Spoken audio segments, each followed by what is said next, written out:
Okay, so for this afternoon, what we'll be tackling is about Sapir-Whorf hypothesis.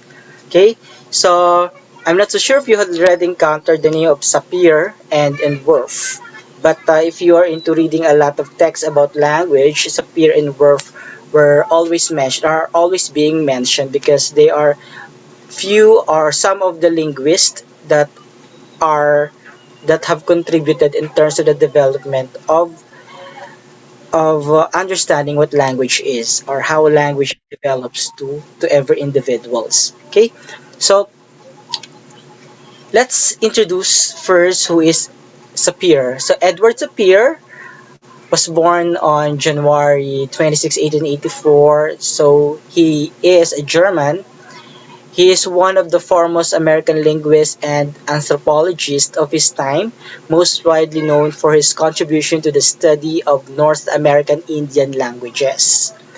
A founder of ethnolinguistics, which considers the relationship of to language, he was also a principal developer of the American School of Structural Linguistics. So, Edward Sapir, by profession or by practice, is a linguist. Okay, then we have Benjamin Lee Whorf. So, Benjamin Lee Whorf was the student of Sapir.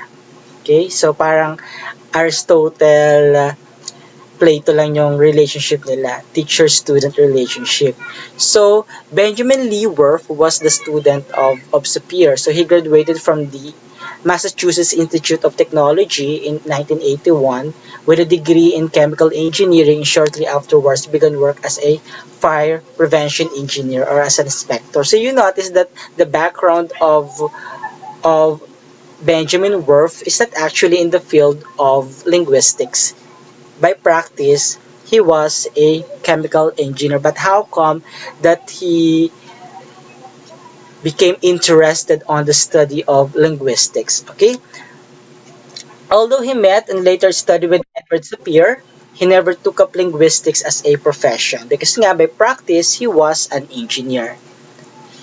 Warp's primary area of interest in linguistics was the study of Native American languages. He became quite well known for his work on the Hopi languages. His exposure with Hopi languages, so Hopi language is one of the native languages in America.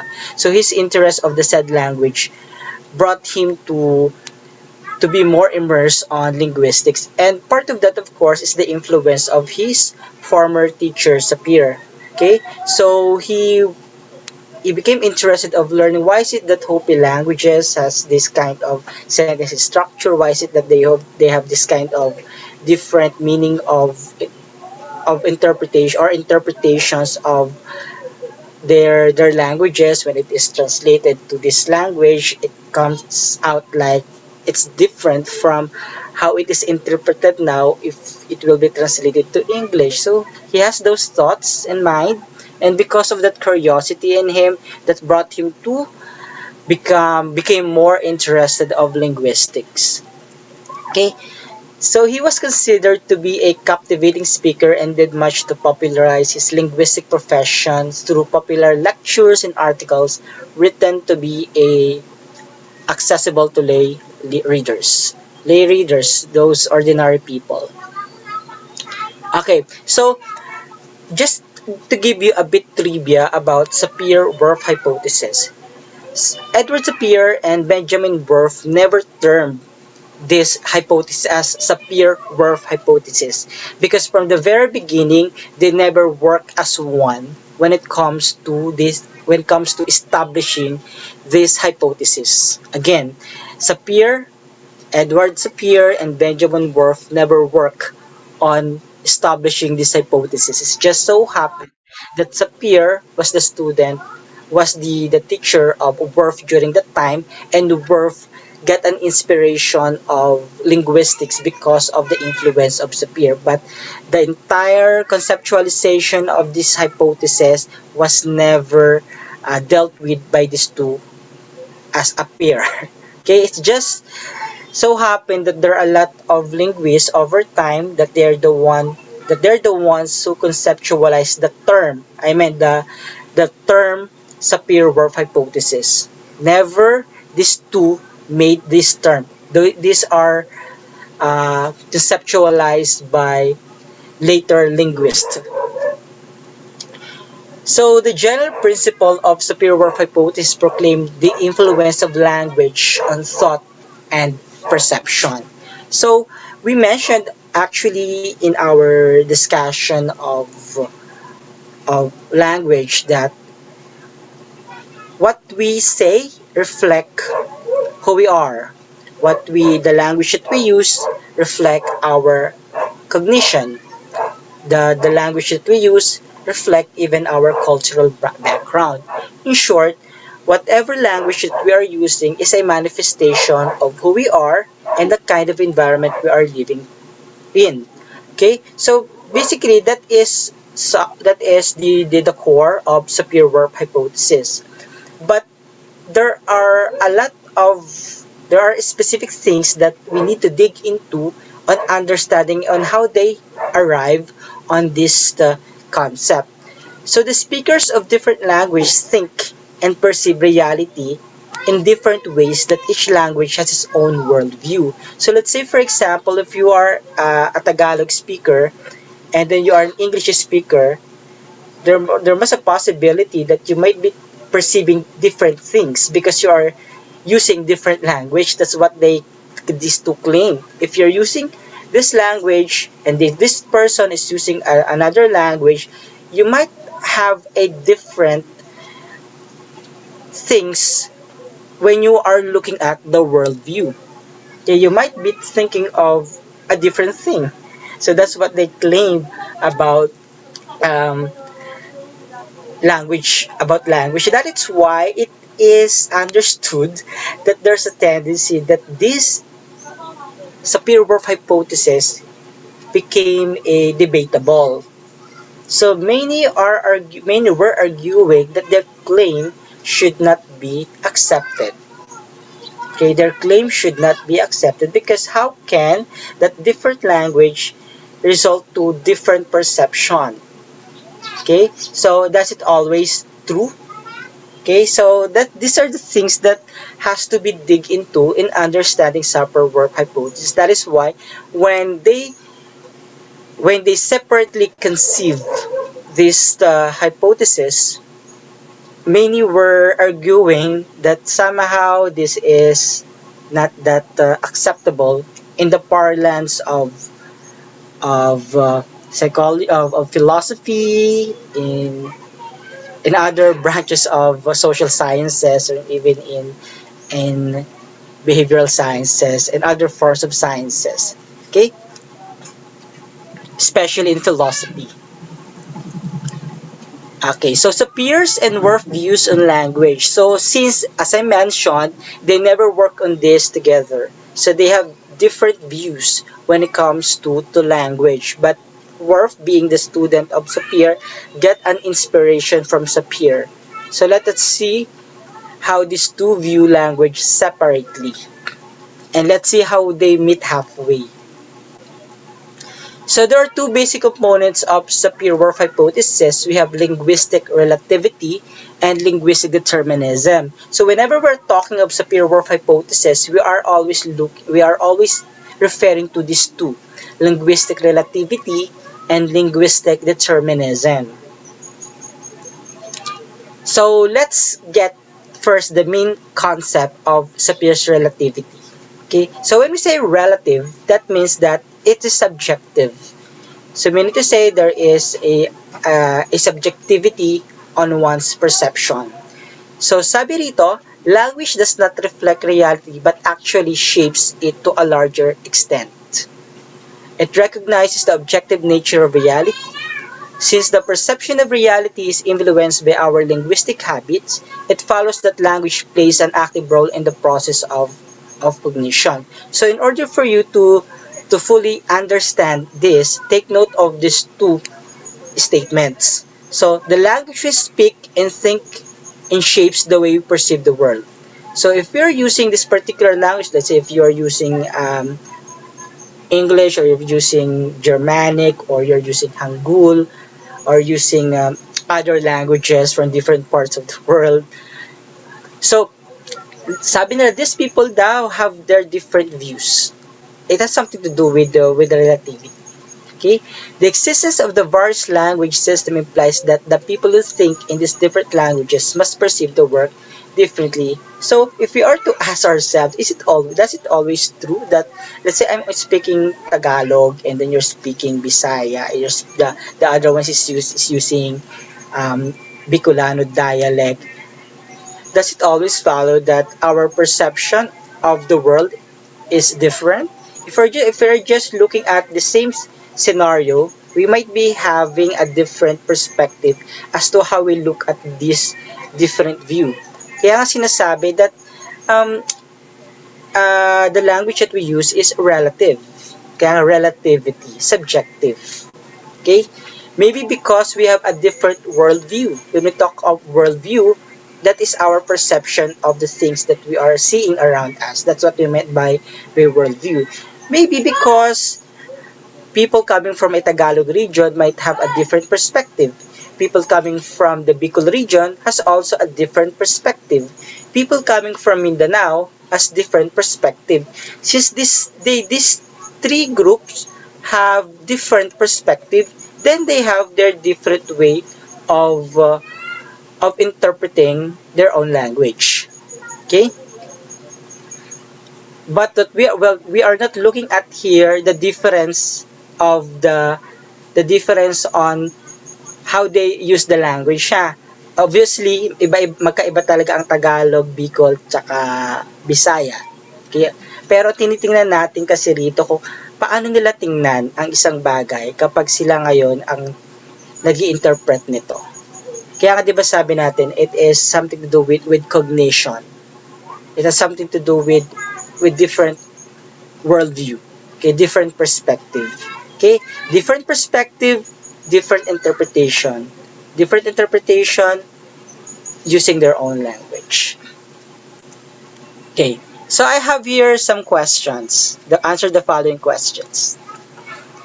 Okay, saan na ba yung aking polls? Okay, are you seeing the poll? Meron akong binibidyo na poll.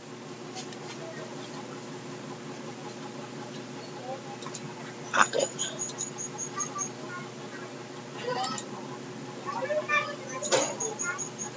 Okay, so I will be showing you photos.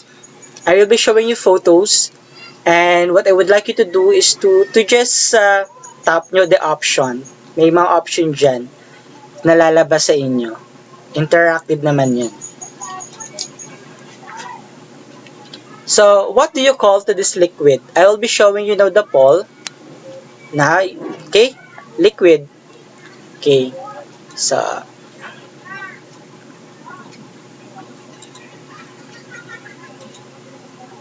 So, what do you call to the liquid shown in the first photo?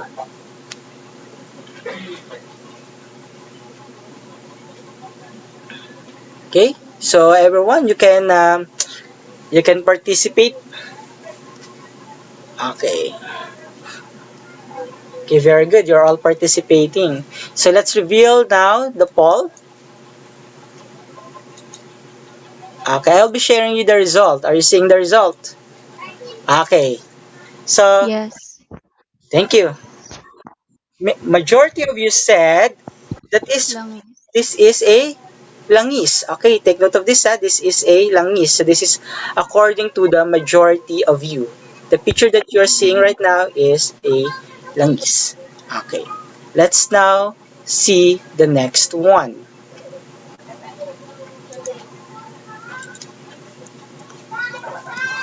Okay. Okay, so now let's have another poll. So now, for the second poll, what do you call to the liquid shown in photo 2? Okay? You can now start key in your answer. Okay. Handaan nyo yung mga sagot nyo, eh.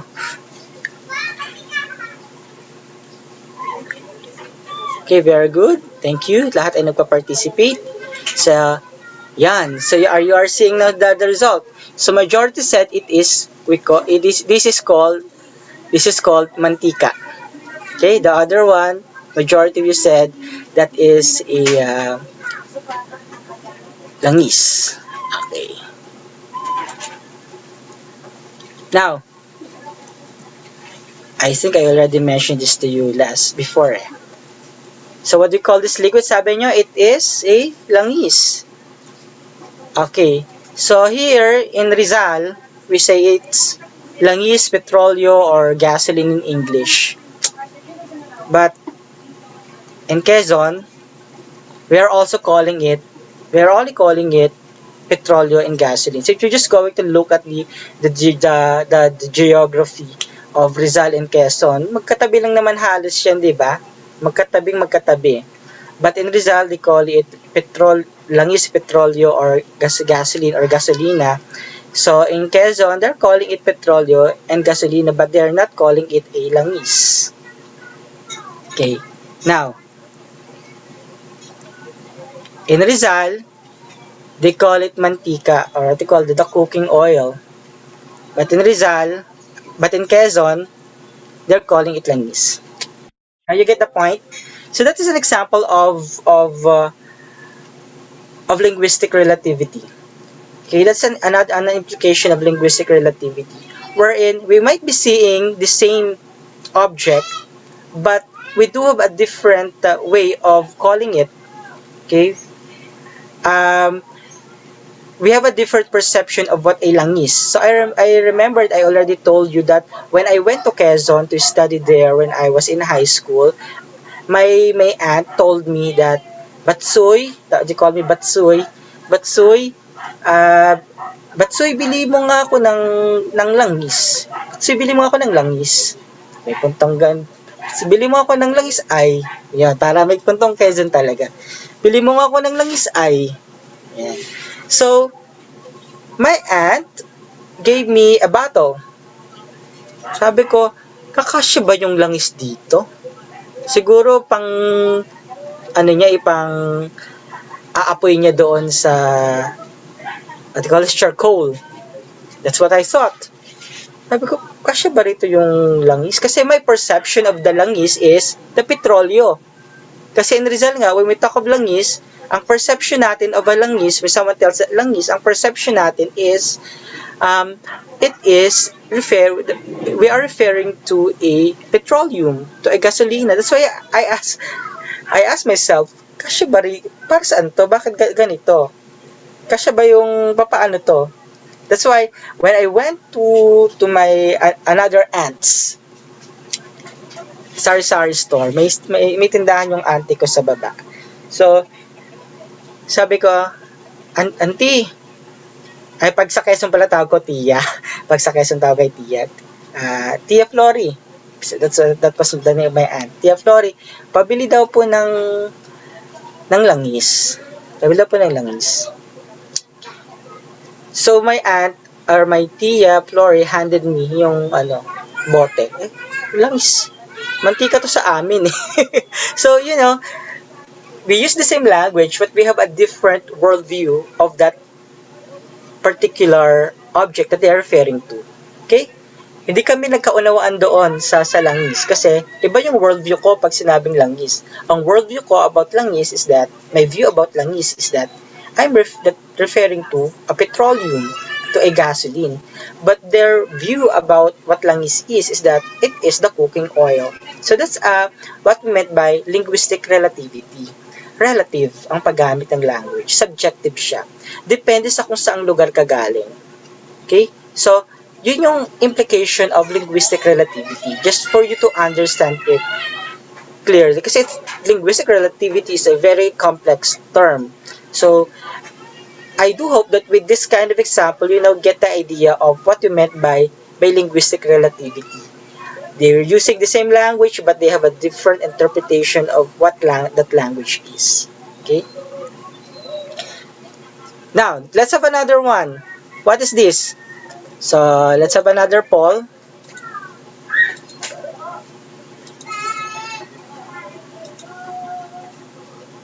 Okay, ano naman itong nakikita nyo dyan sa ating screen?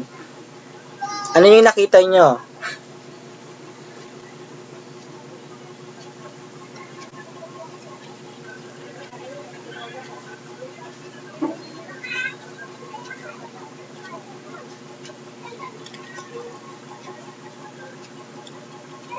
Okay. So sabi ninyo, ito ay isang langgam. Okay, isa siyang langgam. Okay? Tandaan niyo yan, isang langgam.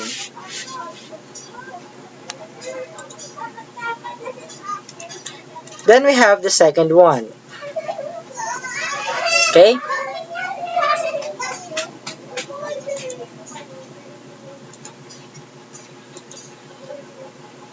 Ano naman nakikita niyo rito sa larawan 4 or photo 4? Okay? Yan. What are you seeing on our fourth photo?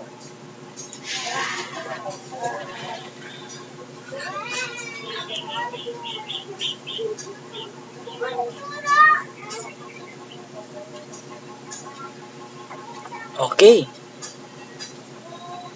So, this is now the result. Ayan, majority said it's ibon. Mayroong isa nagsabi, isa siyang langgam. Okay. Ayan.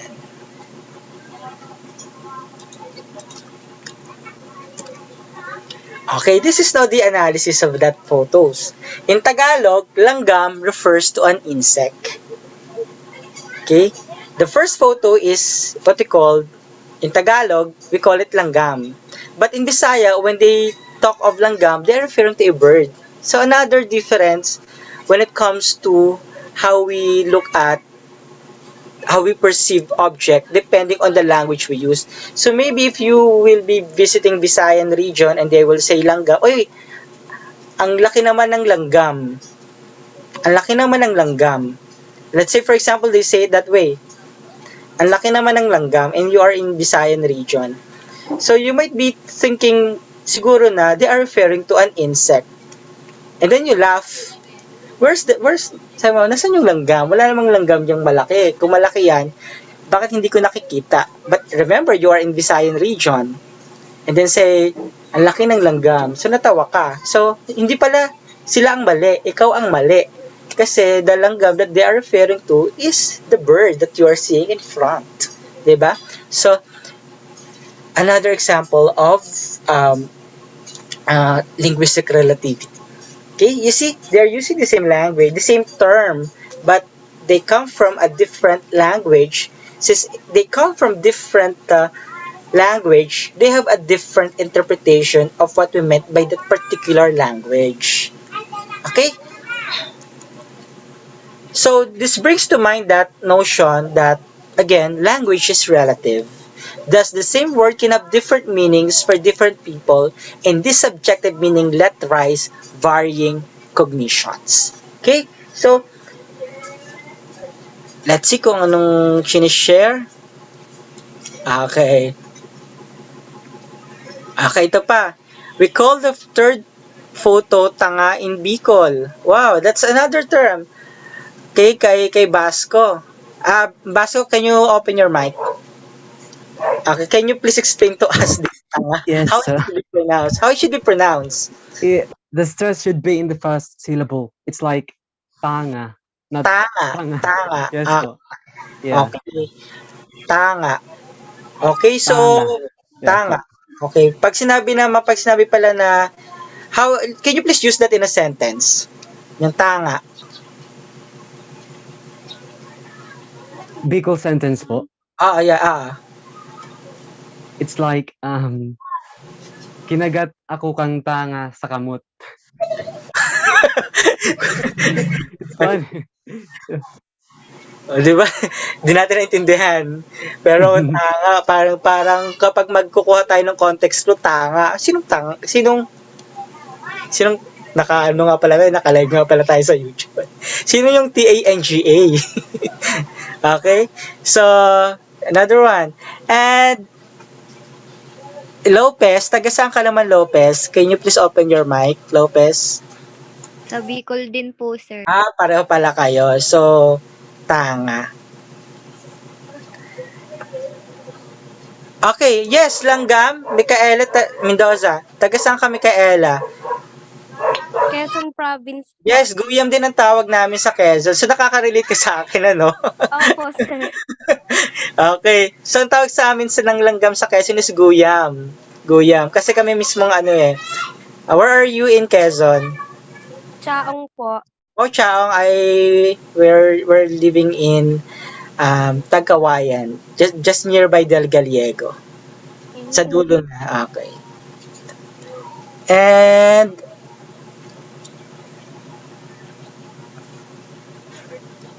Masbate versus Bicol, Oragon. Gumagamit din ba ng Oragon ang taga Masbate? Sino yung Lopez? Sir, yung Oragon po sa amin, sir, sa Masbate po, malandi po ang ibig sabihin po nun. Compared sa pag taga proper Bicol ka po, ang ibig sabihin ng Oragon is magaling or maganda po. O, di ba? Kapag halimbawa you meet somewhere else and then hindi mo alam kung ang kausap may Bicolano at taga Masbatuenyo, hindi mo alam, and then sinabi, "Bay Oragon ah." Puntong Rizal eh. "Bay Oragon, may Oragon." Oragon ka, no? Oragon ka, no? Pero ang perception mo is you come from Bicol, di ba? Pero yung kausap mo ay nakakaunawa ng wikang Masbate. So, isipin niya, ano ako? Malandi ako? Di nag-away. Kasi nga, iba sila ng worldview. So, that makes the study of language interesting. Okay? Even here in the Philippines alone, di ba, we have that similar terms but different in meaning. So that is the notion that language is really relative. Yes, very good. It triggers conflict. Ang dami natin natutunan. Sige, share natin dito. Sa Bicol po, Leal, how it should be pronounced? Is it daga or daga? Daga po. Daga, as in daga sa Daga. Daga. Sir, yung punto po yung nasa da. Daga po. Daga. Whatever. Okay. Okay, sa atin, siguro kung ang kaibahan nito is that ma-distinguish natin because of the way we pronounce it. But unlike sa Oragon, kung paano pronounce sa mga taga Bicol ang Oragon, ganoon din ang pagka-pronounce ng mga taga Masbate, Oragon, magkakaroon talaga ng miscommunication on that because again, they have a different worldview about the word that they are using. Okay? So, kung meron pa kayong ma-share, anyone? Lana, mantika in Tagalog, and the mantika is also called lana. I think lana, yes, Tagalog din lana, parang I already encountered that. Na-encounter ko lang kasi yung lana kapag halimbawa pag may Semana Santa.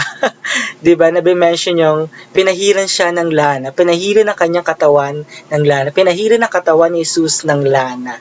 Okay, doon ko lang naririnig yung lana. Sa Bacolod po, pating po yung tawag sa kalapati. Pero pag halimbawa pala nagaganyan-ganyan ka, no? Anong ginagawa mo? Nagtatawag ako ng pating. Di ba sa kalapati, pag nagtatawag ka ng kalapati, nagka-clap ka ng hands. So, then someone asks you, anong ginagawa mo? Nagtatawag ng pating. Tapos wala namang dagat doon. Tapos paano ko makatawag ng pating? Okay. So, you see, that what makes it really interesting to note that more likely language is really relative. Dito pa lang sa Pilipinas, considering that we do have a lot of dialects. Okay? So, if we are not aware of the different dialects that we have here, if we're not aware of these terms, then there might be a possibility that we might be misinterpreted by other people. Yung itlog po sa Kapampangan, ebun. Pero dito po sa atin, itlog is itlog. Yes, ebun. Yan gusto kong punto ng mga taga-Pampangan. Sa Bicol po, ang borat ay lasing. Sa atin po, lasing din. So, pag sinabing palang borat, sa Bicol is lasing. Sa atin, sa Tagalog, it's Sir, still... iba po yung... Okay. The word borat in Tagalog is different, di ba? Ari ng lalaki. Yes, ari ng lalaki sa Tagalog. Okay?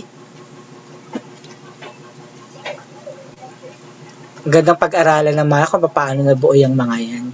Well, anyway, so at least you get now the notion why language is really a relative one. Part of that is, of course, if you're just going to look at it based on the examples that we mentioned from using Mantika, Dalangis, and from those examples that you shared to us, um, cultural aspect has really something to do with it. The cultural background of individuals has a great contribution as to why there are a lot of things that you have mentioned. Okay, now that's linguistic determinism. Okay, now let's proceed to another one. How will you answer the following question? Should be given a chance that this question is asked to you, how are you going to answer this question? So let's now have another poll.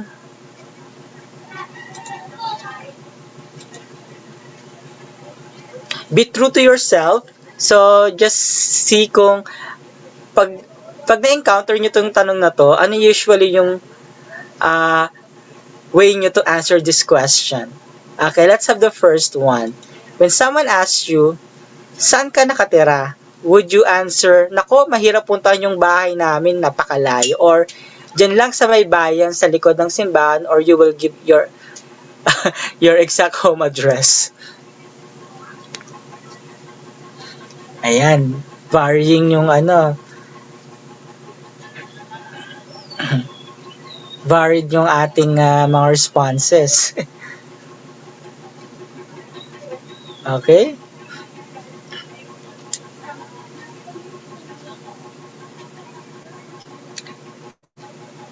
Sige, let's see the results. Okay, yan.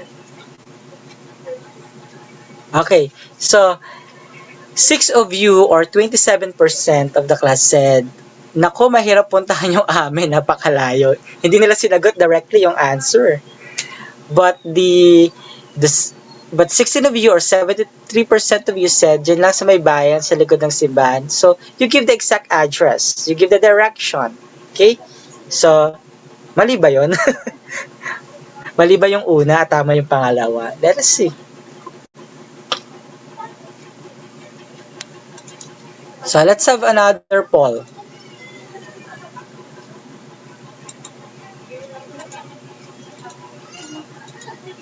Ito, mga usual na question din to eh.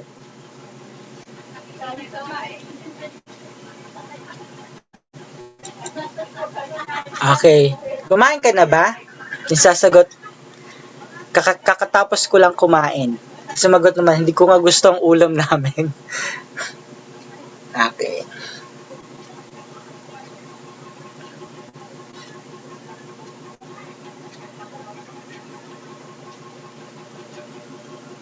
Ayan.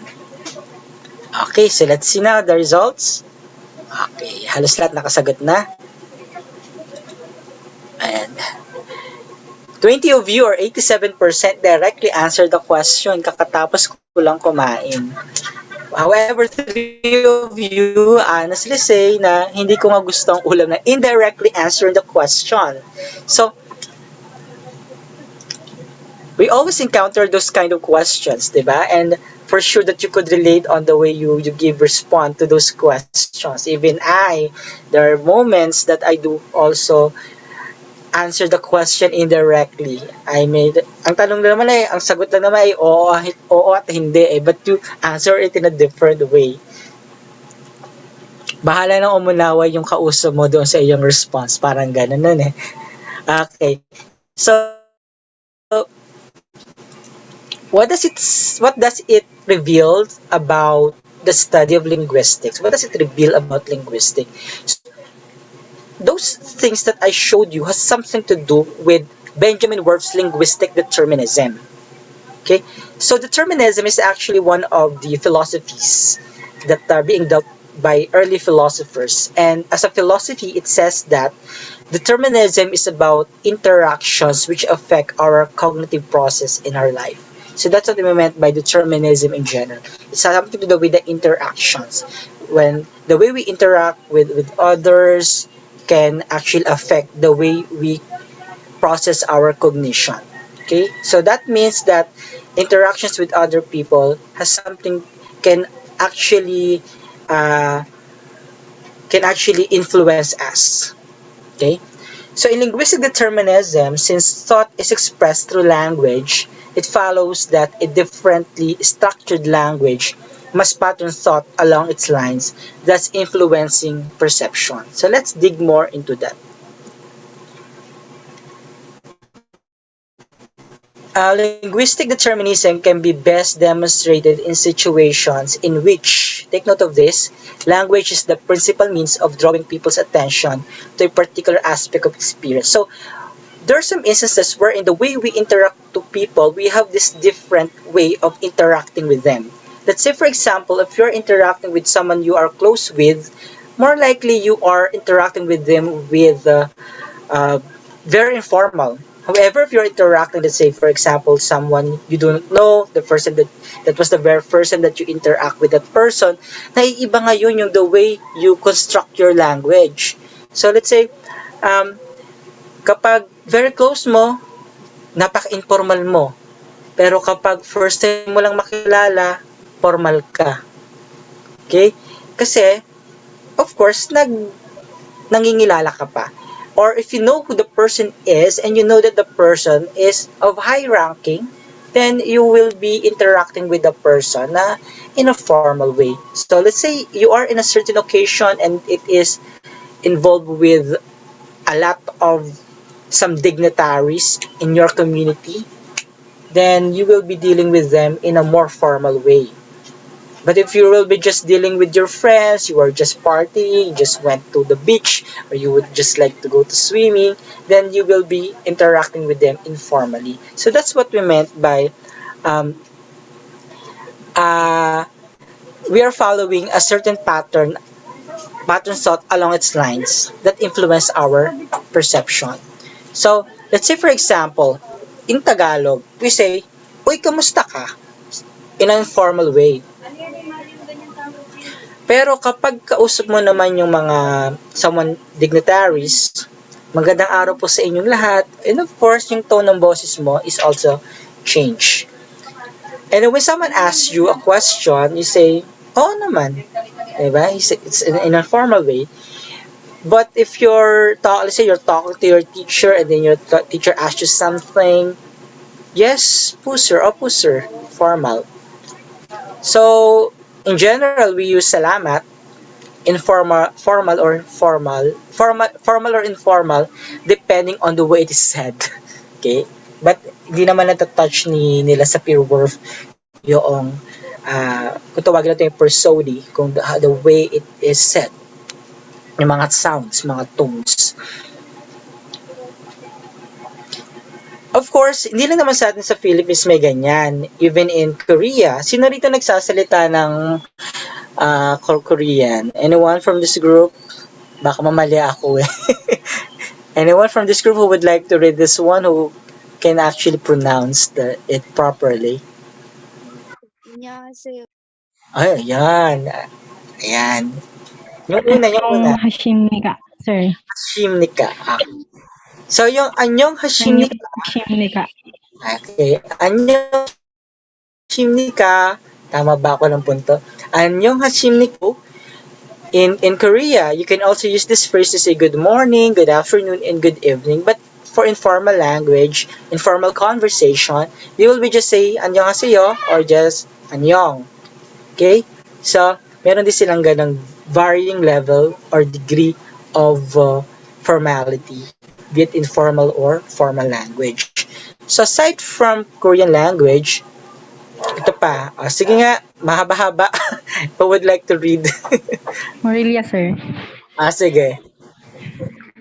Manaso banggap sumnida, sir.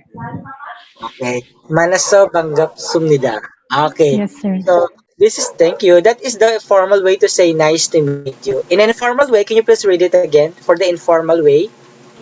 Panggawoyo. Banggawoyo. Diretso mo na. Banggawoyo or Manaso banggawoyo. Manaso Banggawoyo. Okay, for informal. So, you can see the difference. Different. Nagbabago ng sentence structure depending on the degree of formality ng isang language. So yung sinasabi ni Whorf in linguistic determinism, we can determine the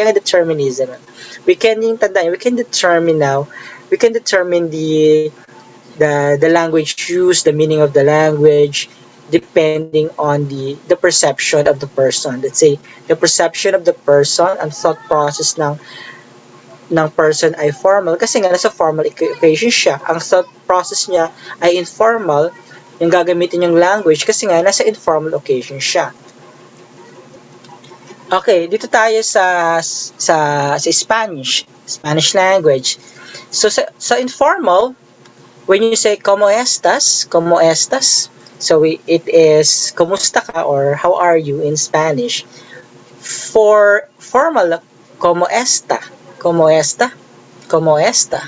Yan. Ano tayo ngayon? Literal na languages. Okay? Etu. And you. But let's say you are meeting someone, you're asking someone, and itu. So it means and you. If it's formal, we say y usted. If you're asking what is the name of the person, you say ¿Cómo te llamas? Meaning, what is your name? ¿Cómo te llamas? So for formal language, we say ¿Cómo se llama? What is your name? ¿Cómo se llama? Okay? Que te vaya bien. Que te vaya bien. Yung V kasi sa Spanish is still pronounced as B, not V. Que te vaya bien. I'm good. Pag formal, que le vaya bien. Ayan. Then for informal, te presento then say your name. Or kung anong object yan, I am presenting A. Te presento a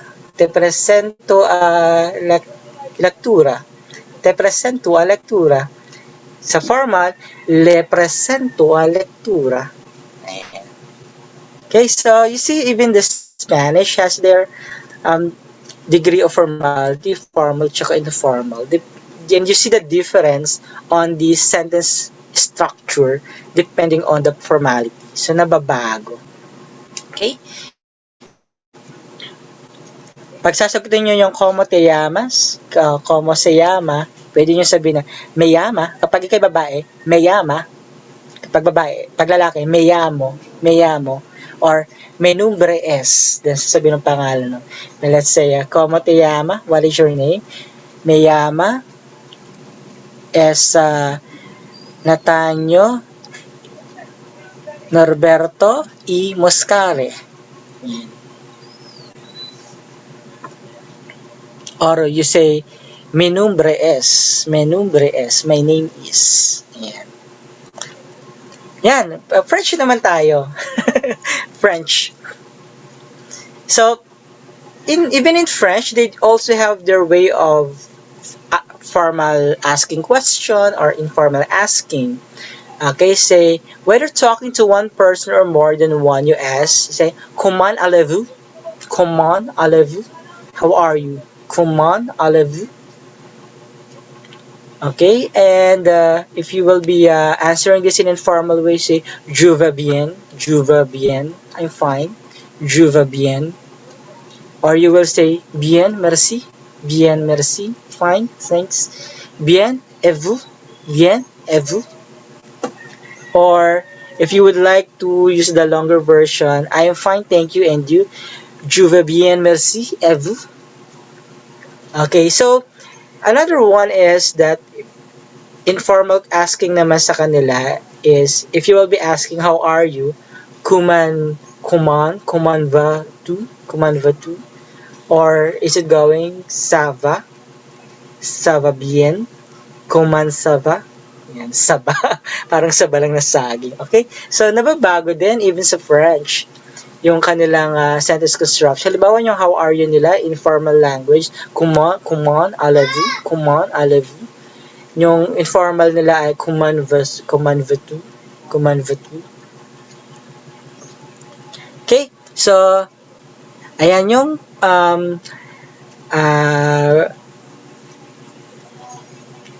examples even in other languages depending on the degree of formality ng paggamit. So malalaman natin kung kapag formal ang isang occasion, pag formal ang isang event, formal language ang gagamitin natin. Kapag informal yung isang event, informal yung ating gagamitin. So nagbabago tayo ng sentence construction. Yan tinatawag nating linguistic determinism. Okay, so we suddenly change the sentence construction depending on the situation, depending on the setting. That's only one of the examples or implications of linguistic determinism. Just like what I mentioned, linguistic relativity and linguistic determinism are really two broad discussions to deal with. I only just focus on things that can be easily understood by you in order for you to just get the full grasp of the difference between linguistic relativity and linguistic determinism. So, in short, we say that linguistic determinism holds that language entirely determines the range of cognitive processes. Okay, that's another implication of linguistic determinism. Okay, ito pa another one, i-share ko lang sa it's an example of linguistic determinism. Yung una, di ba, we highlighted that a different occasion, different setting changed the meaning of the statement. Now, ito naman, we're focusing on the cognitive process. So, dahil magkakaiba nga kami ng cognitive processing, nagkakaiba rin kami ng pagkakaunawa doon sa aming sinasabi. So, this is an example. So, when I was processing the burial claim, this is a true story of mine. When I was processing the burial claim of my mother when she passed away in 2013, the loan company told me, ito mismo yung sinabi ng loan company representative sa akin, kuhanan mo si mama mo sa kabaong. Kuhanan mo si mama sa kabaong. Okay? If you're just going to interpret it, this is what I thought. So I took this kind of shot. Ganyan ang ginawa kong shot. Kasi, pagkakaunawa ko dun sa kuhanan mo si mama mo sa kabaong, what's that? That's my cognition. That's my interpretation. May pagka-pilosopo ako kapag sinasabihan ako ng mga ganyang salita. So, lumabas yung pagka-pilosopo ko. So, kuhanan mo si mama sa kabaong. So, ganyan kinuha ko. That's not actually the exact photo of my mother when she was inside the coffin. Ayokong gamitin yung actual photo. Pero the idea was that, ganyan yung pagkaka-interpret ko. So I took this kind of photo. You know what happened when I gave her the photo? The loan company representative was shocked of the photo. Siyempre, nakakita ka ba naman ng patay na nasa loob ng kabaong kung hindi ka ganun sanay? Of course, masyashock ka. So she got goosebumps. She wanted me to replace the photo. Because again, we have a different interpretation when she said, kuhanan mo si mama sa kabaong. Iba kami ng interpretation pala. She thought of this shot. You see? Linguistic determinism. Okay? So, iba kami ng cognitive processing. Iba kami ng cognitive processing. So, yun yung sinasabi natin na the language we use can actually determine kung ano yung perception natin sa worldview, ang ating perception. So, kaya yung sinabihan niya ako noon, ang perception ko sa kuhanan mo si mama sa kabaong ay ganyan. Pero, iba pala yung kanyang construction. Does it imply na mali lang talaga siya o mali lang ako ng pangunawa? You see, that's quite debatable. Mali ba siya o mali lang ako ng pagkakaintindi? Okay, mali ba yung pagkakonstruct niya ng sentence? Or wala naman talagang mali sa akin kasi tama naman yung pagkakaunawa ko. It's just so happen na may mali lang talaga sa kanya. Okay, sino sa amin na may mali? Okay, so yan yung isa sa mga debates sa linguistic determinism. Okay? Okay, now, to sum it up, Whorf's view on language touched upon the problem of reality and perception. Reality and perception. So, ang reality on part of the lone representative is that ang ang pagkuha ko dapat ay yung labas lang ng kabaong. Pero ang perception ko doon sa sinabi niya is that kukunan ko mismo yung mama ko na nasa loob ng kabaong. So magkaiba kami ng magkaiba yung reality at saka perception. Di ba meron tayong reality and expectation. Dito naman, reality and perception. And also, it's something to do with logic and cognition. Okay? So, Whorf attempts to demonstrate that common logic is not universal but dependent on the language of the speaker. Okay? So, common logic is not universal but dependent on the language of the speaker. Katulad yung pinakita natin kanina mga different ways of saying it in formal or in informal way. So, the average person does not realize the influential nature of linguistic structure on his cognitive process. Yes, if we are not into studying linguistics, we will not be aware na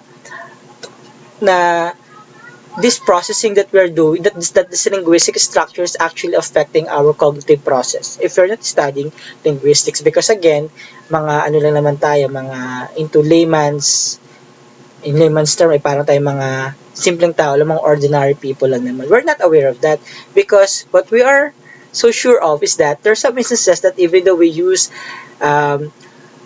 different structure of language, nagkakaunawaan tayo, may mga tendency ganyan, di ba? Different languages, different structure of sentence, pero nagkakaunawaan pa rin naman. So, another quite debating on Sapir-Whorf's theory on Sapir-Whorf's hypothesis. Okay, so merci, gracias, thank you, salamat, and I do hope that this lecture gives you a different perspective of looking at the study of language. Okay. Ano ta?